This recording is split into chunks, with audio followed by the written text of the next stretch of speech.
Well, hello there, ladies and gentlemen. I'm Haddon Lockyer from the Informed Youth of America, and today we're doing something that's kind of important for the next, election cycle and just the future of technology in general. So, if you've not had your head under a rock for the past 3 weeks, you've probably seen that there's a current, AI craze going on. And it's partially because of this right here that I'm using today. It's called ChatbotGPT, and it's run by OpenAI, which is a major AI company. And they have been funded by Microsoft and all kinds of major left-wing businesses. Anyway, ChatGPT claims that it is unbiased, and because it uses a wide variety of sources, it will give you a close to unbiased answer. So I've come up with a list of questions here that we're going to ask this chatbot, and we're going to see just how unbiased it really is. Because if it's not unbiased, then what it is deceptive. So let's go to war with the robots, right? Let's get started.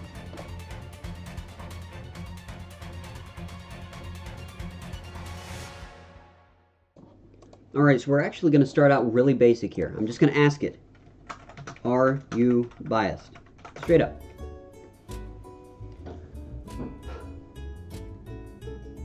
Thinking.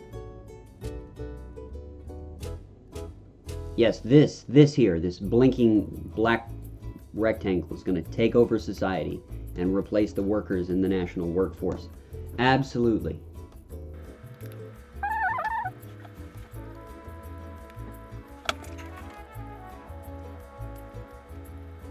Three hours later. There we go, we got it coming through now. As an AI language model developed by OpenAI, I don't have personal opinions, emotions, or biases. It does not have biases. We're going to hold it to that. My responses are generated based on patterns in the text I was trained on, and I aim to provide neutral and accurate information to the best of my ability. However, it's important to note that the data I was trained on can reflect societal biases and stereotypes, which could inadvertently appear in my responses. Okay, alright, so let's see.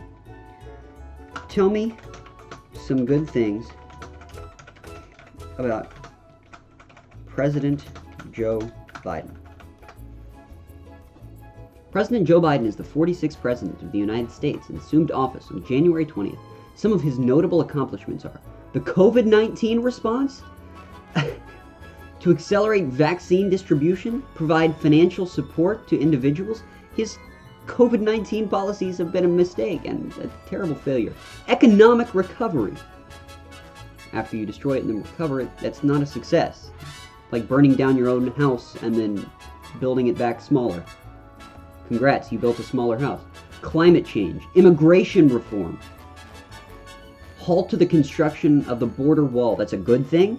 Social justice. Here we go. President Biden has made social justice issues a priority, including promoting racial equity, addressing systemic racism, as well as advocating for LGBTQ+ rights. Those are some of the notable things that Joe Biden has done. How cute. It loves Joe Biden. Okay, so if this were truly unbiased, it would not have most of this. Like, it would not have climate change. It would not have social justice, because to those of us, those aren't necessarily good things. And the way that it's being worded here, it's very clear that the rejoining the Paris Agreement, stopping construction of the border wall, which has led to the addition of 6 million illegal immigrants crossing the border. That's not good. That's all extremely bad, and a normal unbiased source would not say that would be a good thing, but it's not unbiased. It's all good here. We have our answer already, but let's keep going, because now I'm intrigued. Just how far can we push this? What are some good qualities of Donald Trump?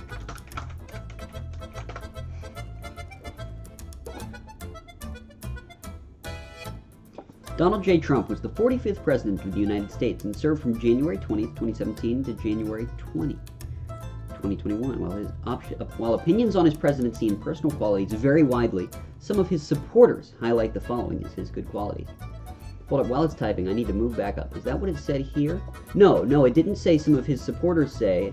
It said some of his notable accomplishments include economic growth, business background, that straightforwardness, nationalism. Yeah, well, that's good.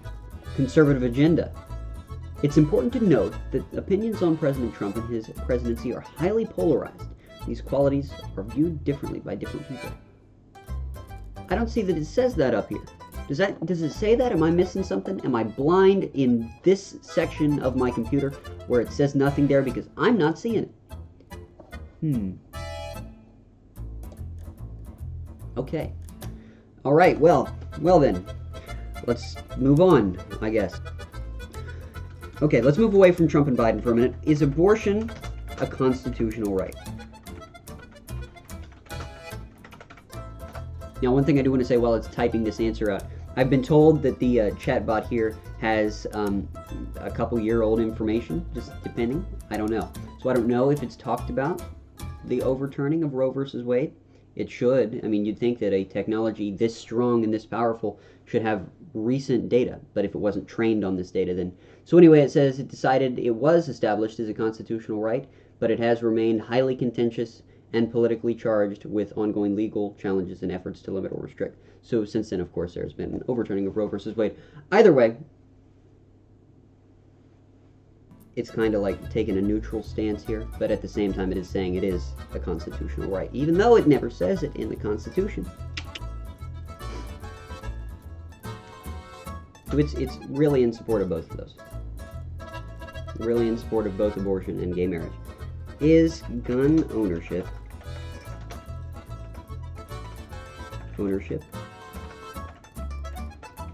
a constitutional right? Yes, gun ownership is considered a constitutional right under the Second Amendment to the Constitution, which states, a well-regulated militia being necessary to the security of a free state, the right of the people to keep and bear arms shall not be infringed. But here comes the part about that interpretation. It didn't mention anything about interpretation when talking about Roe versus Wade. I don't see anything about interpretation here. It was ongoing legal and political battles, but in its, yes, it is protected under the Constitution. And yes, gay marriage, we're not even going to talk about interpretation when it comes to that, but oh yeah, we'll talk about interpretation with firearms. This whole thing is such a joke. All right, here we go, starting in a new chat. Let's see.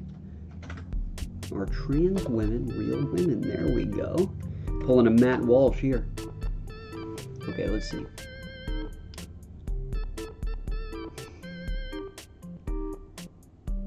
Yes, trans women are real women. Gender identity is a deeply held sense of one's own gender, and it is not determined by biological or physical characteristics. Everyone, including trans women, has the right to define and express their own gender identity. This is all wrong. We're going further down this path now. What is a woman? Woman is not a widely recognized or commonly used term. You are an idiot. I'm sorry. Okay. Let me try again. A woman is an adult human female, used to refer to a female person regardless of their age, background, or any other characteristics, have unique physical, psychological, and social characteristics. They have unique physical characteristics that cannot be copied by transgender women. So then trans women aren't women. Got him. The AI tells me one thing, but then when it relies on logic for its answers, it tells me something else, because they don't match. Okay, on to something else. Is systemic racism still a problem in the U.S.? Yes, systemic racism is still a significant problem in the United States. Systemic racism refers to the ways in which racial prejudice and discrimination are built into the policies, practices, and structures of a society, leading to the ongoing and persistent racial disparities and injustices, including racial profiling, unequal access to education and employment opportunities, police brutality, mass incarceration, and housing discrimination. Okay, you can look at the statistics behind all the things it just claimed here, and it's not accurate, all right? People aren't just mass incarcerated by their race. Recognizing and addressing systemic racism is a crucial step toward achieving racial equality and social justice. This is where me and the bot disagree, because I don't want to achieve social justice. It's terrible. Do I, a white male, owe black people reparations?